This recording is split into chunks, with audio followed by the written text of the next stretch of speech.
Okay, so we know how airwalks work. So basically, when your character is stepping, as long as the footstep audio is in a certain point and not done playing, you can't have your state changed from like grounded to airborne.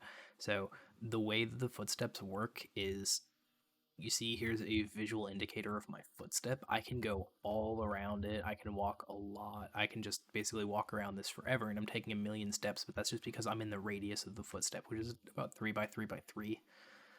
Um, you can reset your positions by jumping or by touching the ground, going from grounded to or airborne to grounded state.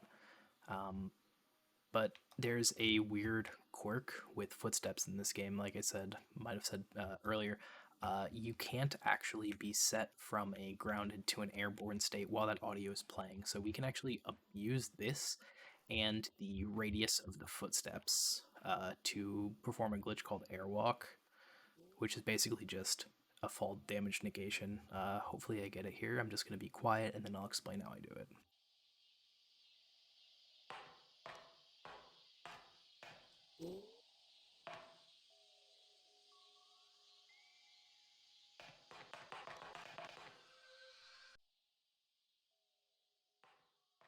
Okay, so the way that it works is we're just abusing some weird, like, sliding down things. So here, you see, as I'm sliding down this, if I do it correctly, I'm gonna leave the ground for a second, just like a split second, enough to make a new footprint. This new footprint is important because basically what we're going to want to do is we're going to want to slide until we're no longer making contact with this wall.